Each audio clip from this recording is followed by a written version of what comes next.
Audio Jungle.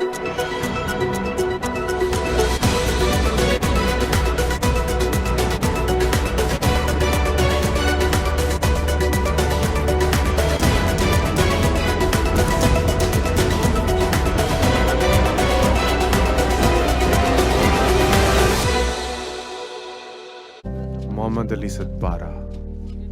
Ali भाई is nothing less than a legend in mountain climbing. ये वो पहला शख्स है जिसने नांगा पर्वत सर्दियों में सर की। पूरी दुनिया में पाकिस्तानी माउंटेन क्लाइंबर्स की कम्युनिटी को रिप्रेजेंट करते हैं। K2 भी सर कर चुके हैं और लोटसे भी। All without oxygen. बिस्मिल्लाहिर्रहमानिर्रहीम, अस्सलाम वालेकुम जी। आज हम दोबारा एक और प्रोग्राम के साथ हाजिर हैं और माज़र चाहते हैं कि बहुत ज़्यादा लंबा जो है ना वो अरसा हो गया कि हम लोग आ नहीं सके। आज का खैर जो टॉपिक जो पहले हम डिस्कस करेंगे वो सबसे पहले तो ये कि जिस तरह हमारे यहाँ क्रिकेट को बर्बाद किया गया और अभी तक उसकी बहाली जो है वो नहीं हो पाई है। हॉकी किस तरह बर्बाद हुई है, उसकी बहाली अब तक नहीं हो पाई है। इसके अलावा जो ओलंपिक्स में हम देख रहे हैं इस वक्त कितनी मतलब 22 करोड़ की आबादी है और उसमें सिर्फ 10 या 8 या 10 लोग हैं जो पाकिस्तान को रिप्रेजेंट कर रहे हैं और उसमें भी तलहा तालिब जैसे जो लोग हैं जिनको पूरे साल में ट्रेनिंग कोई नहीं मिलती, ना कोई हुकूमती लेवल पर ट्रेनिंग मिलती है, ना कोई स्पोर्ट्स मिनिस्ट्री उनको हेल्प करती है, कुछ भी नहीं करती। और ऐसे इन मौकों पर अगर कोई ऐसा ताज़ा हवा का झोंका आता है कि जो आम शहरी जो हैं वो अपनी मदद आपके तहत कोई काम करते हैं, तो उनको हाइलाइट करना इस वक्त किसी भी मीडिया चैनल पर वो हाइलाइट नहीं हो रहा, तो हम चाहते हैं कि हम उसको करें। और ये जो साथ हमारी वीडियो चल रही है आपको समझ आ रही होगी कि हम किस पर बात करना चाहते हैं। और मैं ऐड करूँगा अपने जो गेस्ट हैं हमारे ब्रिगेडियर शमसन शरीफ साहब, उनको ऐड करूँगा and I will let him talk about it right after the video कि ये पूरा जो पराक्रम का किस्सा है, इसके बारे में हमें ज़रा बताइए अली सदपारा और ये बाकी जो चीज़ें हैं। Welcome to the show Samson, brigadier Samson साहब। अस्सलाम वालेकुम। वालेकुम बहुत बहुत शुक्रिया मुझे मदऊ करने का। ये जो लहराता हुआ पाकिस्तान का झंडा आपने देखा, ये 7,800 मीटर से ज्यादा बुलंदी पर है और ये आखिरी रामगाह है हमारे नेशनल हीरो मोहम्मद अली सदपारा की, जो कहीं गुम हो गए थे K2 के ऊपर सर्दियों में। K2 की चोटी को सर्दियों में सर करने की कोशिश में अपने दो साथियों के साथ, जॉन पैब्लो और जॉन सनोरी, इनके साथ अब उनका बेटा उनकी बॉडी रिट्रीव करने के लिए गया। उसने बॉडी रिट्रीव की तकरीबन 8,400 फुट मीटर की बुलंदी से। फिर वो पूरी बॉडी को नीचे लेके आया। एक बोलिवियन क्लाइमर है ह्यूगो, उसकी मदद से, और दोनों ने मिलके इसको वहां पे दफन किया। और इसी की बगल में कब्र है जुआन पाब्लो की। दो कब्रें हैं वहां पर।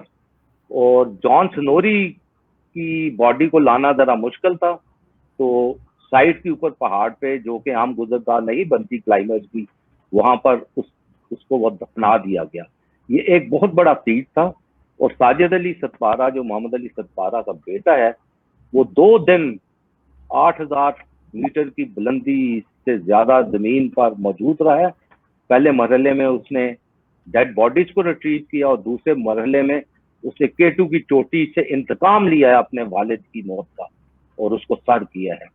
और ये एक बहुत बड़ा कारनामा है जो कि जिसके अहम अदाकार जो हैं इलिया सैकले हैं, साजिद सदपारा है, एक यूक्रेनियन क्लाइमर है वैलेंटाइन जिसने ये बॉडीज डिस्कवर की, एक बोलिवियन क्लाइमर है ह्यूगो। इन सब के सर जाता है जिन्होंने बहुत बड़ा इंसानियत का मुजाहिरा किया इस हाइट के ऊपर। So how hard was it to bring the body back? Actually, bodies back. It is extremely difficult. ये बहुत नैरो सा रास्ता है और उसके ऊपर तेज हवाएं चलती हैं। 2008 में एक बहुत बड़ा हादसा हुआ था यहाँ पर, जब एक जख्मी को रिट्रीव करने की कोशिश कर रहे थे। हमारे बहुत से देखने वालों को शायद नहीं पता कि आप खुद एक माउंटेनियर हैं, आपने खुद कोह पैमाई जो है बहुत ज्यादा की है, बहुत अरसे तक की है, तो इसलिए मैं ये आपसे आपकी एक्सपर्ट ओपिनियन इसमें चाह रहा हूं। It is mission impossible. और एक और खुशखबरी आपको सुनाऊं कि इस साल कराकरम में 17 से ज्यादा पाकिस्तानी को पैमाओं ने 8,000 मीटर से ज्यादा की चोटियां सर की हैं। और उसमें हमारे इस्लामाबाद की एक खातून नायला तयानी भी मौजूद है। उन्होंने भी, ये पहली खातून है जिसने 8,000 मीटर से बुलंद चोटी पाकिस्तान के अंदर सर की है। दशबरम 1 पे हमारे एक क्लाइमर ने चोटी सर की है। 7 के 8 क्लाइंबर्स ने K2 को सर किया है, इनमें सिवाय शहरोज काशिफ के जिसके पास ऑक्सीजन थी, बाकी सब ने बगैर ऑक्सीजन के किया है। गशबरुम 2 में ऑल पाकिस्तान टीम थी सिरबाज खान की सरबराही में, जिसमें नाला कियानी भी थी, इन्होंने भी बगैर ऑक्सीजन के किया है। और K2 के चोटी पर 5 हुशे के पोर्टर्स थे दुरानी की क़यादत में, जिन्होंने K2 की चोटी को सर किया। इसके अलावा मेडिसिन की एक्सपेडिशन में 2 पाकिस्तानी पोर्टर थे जिन्होंने K2 की चोटी को सर किया। साजिद सरपारा ने तो किया ही है। ये 17 बनते हैं। ब्रॉड पीक पे 3 ने सर किया, ये 17 बनते हैं, और शायद जूं खबरें आए तो ये 17 से भी ज्यादा हो जाए। ये एक वर्ल्ड रिकॉर्ड है, और ये पाकिस्तानी पोर्टर्स ने किया है, कुलियों ने किया है, बार बर्दारी करने वाले लोगों ने किया है, जो बेस कैंप और उससे आगे एक्सपेडिशंस का सामान उठा के लेके जाते हैं। So these poor Pakistanis, labor classes of Pakistan, they have made Pakistan proud at a time जब हमारी क्रिकेट डामाडोल है, हमारी हॉकी जो है गुम हो चुकी है, ओलंपिक्स में कोई स्टैंडर्ड नहीं था हमारा, कोई भी इंटरनेशनल स्पोर्ट है जिसमें हमारी कोई जगह नहीं बनती है। ये अचानक उठे हैं और इन्होंने K2 को और कराकरम की पहाड़ियों को फतेह किया है। न्यू जनरेशन, नए जो नौजवान देख रहे हैं, हाँ, ये हमारे पाकिस्तान की आन है। अच्छा, ये हमारे पाकिस्तान की शान है। सही ये है। हमारा फ्यूचर है। मेरे हिसाब से ना तो इनको देख के मुझे बड़ी खुशी होती है। कैसे खुशी होती है? तो ऐसे खुशी होती है कि इनको ज्यादा सर्दी महसूस होती है ना रात को। मतलब जो लोग कहते हैं ना मुझे सर्दी लगी, मुझे बड़ी खुशी होती है। क्यों? नेक्स्ट में जब वो आएगा ना, हाँ, तो वो उसको पता चलेगा भाई सर्दी क्या होती है। अच्छे सिस्टम से आएगा, अच्छे स्लीपिंग बैग लेकर आएगा, अच्छे जैकेट लेकर आएगा, अच्छे ट्राउजर लेकर आएगा ना, हाँ। तो फिर वो क्या बनेगा? वो फिर पाकिस्तान की शान, ओ पाकिस्तान की तेरी आन, खैर। हमारा future. If I may please ask कि ये मतलब देखने वालों के लिए बहुत ज्यादा, क्योंकि हम ये बहुत ज्यादा सुनते हैं अली सतपारा की बार भी कि जी बगैर ऑक्सीजन के वो जाना चाह रहे हैं और ऑक्सीजन के साथ जाना चाह रहे हैं।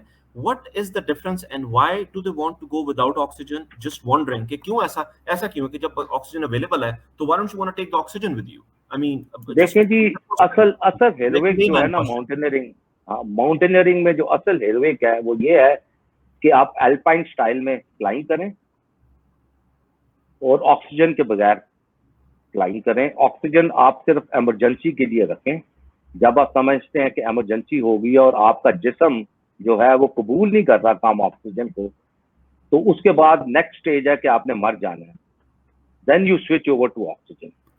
लेकिन अगर आप 7000 मीटर की बुलंदी के बाद ऑक्सीजन पीते हुए जाएंगे और उन फिक्स रोप्स के ऊपर जाएंगे जो किसी और ने लगाई हुई हैं, आपने तो मेहनत नहीं की, वरना जो एक्सपेडिशन फिक्स रोप लगाती है वो कैंप 1 कैंप 2 तक जाती है, एक्लेमेटाइज होती है, वापस आती है, फिर अगली टीम जाती है, एक्लेमेटाइज होती है, फिर वो कैंप 3-4 तक रस्ते लगाते हैं। तो ये अमल जो है इसको कम से कम 3 हफ्ते लग जाते हैं K2 के ऊपर, अगर वेदर अच्छी हो। अब उन्होंने बहुत मेहनत की होती है और वो बगैर ऑक्सीजन के गए होते हैं। उसके बाद जो कमर्शियल एक्सपेडिशंस हैं वो पीछे बेस में वेट कर रही होती हैं और वो भी उन्हीं रस्सों की मदद से ऑक्सीजन के सिलेंडर लोड करके रोप जो है वो ये जो पोर्टर्स हैं वो लगाते हैं बेसिकली, आप ये कह रहे हैं? पोर्टर्स नहीं लगाते, उन गरीबों को कौन ऑक्सीजन देता है, वो तो बगैर ऑक्सीजन ही चलते हैं। तो ये उनको तो तनख्वाह मिलती है बस, राइट, दिहाड़ी मिलती है उनको। जो माउंटेनियर होता है वो खुद रोप्स लगाता है। ये माउंटेन गाइड्स लगाते हैं और कुछ पाकिस्तानी पोर्टर है हाई एल्टीट्यूड जो बहुत हाईली क्वालिफाइड है रोप फिक्सिंग में, वो ये रोप्स लगाते हैं। जैसे हमारे सिरबाज खान है, जैसे साजिद सतपारा है, जैसे मोहम्मद अली सतपारा थे, जैसे फजल है हमारा शिमसाल वैली का, इस तरह के और भी बहुत हैं, दुरानी है, ये सब माहिर है रोप्स लगाने के। तो जिस तरह के हम सुनते हैं कि कैंप 1 पर एक कैंप है, फिर कैंप 2 है, फिर कैंप 3 और उसके मतलब यानी कि इतने 1000 फुट पर पहला कैंप C1, C2, C3, क्योंकि यू नो दिस अगेन ये वो वाली चीज है कि जिसके बारे में हम बहुत ज्यादा, हम लोगों की कोई इन्फॉर्मेशन नहीं है इसके बारे में। तो इस वजह से मैं ये चाहता हूँ कि to the viewers that who have no idea, absolutely उनको कोई इसका आइडिया नहीं है कि किस तरीके से जो एक माउंटेनियर है वो कैसे शुरू होता है और कैसे वो एंड तक जाता है, और डिफरेंस जो है वो ऑक्सीजन का वो तो आपने बता दिया है। एंड साथ में ये कराकरम में जाने के लिए रास्ता जो है 10 दिन का। अब वो 10 दिन 7 दिन का रह गया, इसलिए कि अस्कोले एक ऐसी जगह है जहां तक सड़क जा चुकी है। तो अब अस्कोले से 7 दिन में आपने ब्यासो ग्लेशियर क्रॉस करना है, उसके बाद बल्तोरो ग्लेशियर के साथ चलते चलते आपने कंकॉर्डिया पहुंचना और K2 के बेस कैंप पे पहुंचना। ये ग्लेशियर के ऊपर सफर भी बहुत ज्यादा 3 दिन का है तकरीबन, और ये इलाका बहुत सुंगलाक है और अमूदी पहाड़ है, उनकी साइडों पे छोटे छोटे रास्ते बने हैं जिनके ऊपर एक्सपीडिशन और पोर्टर्स चढ़ते हैं जिनके पास बहुत सामान होता है। बर्फ के ऊपर कैंप बनता है K2 के ऊपर कंकॉर्डिया में, उसकी हाइट जो है 17 से 19,000 फुट तक हो सकती है। कुछ एक्सपीडिशंस जो हैं वो अपने सहूलत के लिए एक एडवांस बेस कैंप बनाती हैं आगे जाके अब्रूजी रिज के नीचे, वो भी ग्लेशियर के ऊपर ही होता है। वहां से फिर एक रिज लाइन है जिसको अब्रूजी रिज कहते हैं, वो तकरीबन 70-80 डिग्री उसका स्लोप है और उसके ऊपर रोप के बगैर चढ़ा ही नहीं जा सकता। तो पोर्टर्स जो है और गाइड्स जो हैं वो उसके ऊपर रोप फिक्स करते हैं। अगर गाइड्स आगे रोप फिक्स कर रहे हैं तो रोप कैरी जो है वो हाई एल्टीट्यूड पोर्टर्स कर रहे होते हैं जो कि लोकल्स हैं इस एरिया के, गिलगित बल्तिस्तान के। तो इस तरीके से कैंप बनता है। K2 का जो कैंप 1 है इस पे तकरीबन 3 टेंट लगाने की गुंजाइश है, बहुत छोटी सी जगह है और मुश्किल से 3 टेंट रखते हैं, लिहाजा अगर एक्सपेडिशन ज्यादा आ जाए तो यहाँ पर शेयरिंग की जाती है। बर्फ पिघला के पीते हैं, बाकी वहां पर और कोई हाइजीन का कोई बंदोबस्त नहीं होता, कुछ नहीं होता, you are at your own. फिर कैंप 2 जाते हैं, फिर 3 जाते हैं। कैंप 2 और 3 के दरमियान में पिरामिड आता है, बहुत सख्त चढ़ाई है, इसके ऊपर बहुत ज्यादा रस्से लगे हुए हैं, तकरीबन 90 डिग्री की चढ़ाई है और बड़ी लंबी चढ़ाई है, पूरा दिन इस पे लग जाता है। और लोहे की सीढ़ियां भी लोगों ने लगाई हुई हैं संदियों के साथ, वो भी काफी खतरनाक होती हैं। लिहाजा ये ढूंढना कि नया रास्ता कौन सा है, उसको पकड़ना, उसके साथ सेफ्टी इक्विपमेंट लगाना, फिर ऊपर चढ़ना पत्थरों के ऊपर और पत्थर जैसी बर्फ के ऊपर, पाँव के अंदर जो है उन्होंने क्रैम्पॉन्स पहने होते हैं जिनमें सुलाखें होती हैं, वो बर्फ में जाती हैं। तो कर करके आस्ता आस्ता यू रीच कैंप 3। कैंप 3 में भी 3 या 4 टेंटों की टोटल जगह है, वहाँ हवा बहुत तेज चलती है। उसके बाद फिर एक और अमूदी चढ़ाई है तकरीबन, जो कि ग्लेशियर है, उसमें क्रेविसेस भी आती हैं, वो कैंप 4 का रास्ता है। उस पे जाते हैं तो फिर एक छोटी सी चोटी बनती है K2 के शोल्डर की, और जिसको हम शोल्डर कहते हैं, और उसके बाद थोड़ी सी ढलवान है, वो कैंप 4 बन जाता है। उसके बाद 19 घंटे का रास्ता है चोटी तक। तो अमूमन एक्सपेडिशन जो है रात को 12 बजे वहां से चलती हैं और तकरीबन सुबह, अगर इफ ऑल गोज वेल, तो सुबह 7 से 10 बजे के दरमियान वो समिट करती हैं। थंब रूल ये है कि आपने 12 बजे से पहले पहले जो एक बॉटल नेक आती है, बहुत उमूदी चढ़ाई और तंग रास्ता घाटी है, वो इनकी डेड बॉडी भी बॉटल नेक से 300 मीटर दूर पर मिली है ना? बॉटल नेक से ऊपर थी डेड बॉडी को। अच्छा, बॉटल नेक से ऊपर थी, ओके ओके। ऊपर उस बॉटल नेक के ऊपर एक सिराक है, Sirach is over hanging ice, उसके बराबर चढ़ते चढ़ते फिर आप K2 के स्लोप पे चढ़ते हैं और फिर ऊपर जाते हैं। तो ये बिल्कुल समिट से नीचे थी बॉडीज इनकी। मोस्ट लाइकली ये है, मोस्ट लाइकली, क्योंकि जो बॉडीज की मैंने तस्वीरें देखी हैं और जो मैंने इंफॉर्मेशन हासिल की है बेस कैंप से, उनके चेहरे जो थे वो जमीन की तरफ थे, इसका मतलब है वो उतर रहे थे। पहली बात ये है। दूसरी बात यह है कि उन्होंने 2 पिन एक दूसरे के साथ अपने आप को किया हुआ था। तीसरा, एक स्लाइडिंग नॉट होता है वो लगा हुआ था। चौथा, एक फिगर 8 की तरह, जैसे 8 होता है इस तरह का एक डिसेंडिंग होता है, वो लगे हुए थे। इसका मतलब यह है कि वो उतर रहे थे। इट इज मोस्ट लाइकली कि उन्होंने चोटी सर की है और वापसी के ऊपर उनके साथ ये हुआ है। और उतराई के दौरान जुआन पैब्लो जो है इनसे बहुत आगे निकल गया, इसलिए उसकी जो डेड बॉडी है वो कैंप 4 के करीब मिली है। बहरहाल उनके गैजेट्स सारे जो हैं अब एक्सपेडिशन के पास हैं, इलियस हैकले वगैरह के पास, साजिद सतपारा के पास, उनके मोबाइल फोन, उनके ट्रैकर, जो भी डिवाइसेस थी, अब उनको वो उन्होंने चार्ज किया होगा, उनको स्टडी कर रहे होंगे। कई मुश्किलात होंगी क्योंकि तकरीबन 6 महीने वो मुंजमद रहे हैं, उनको चालू करेंगे और वो डाटा रिट्रीव करेंगे।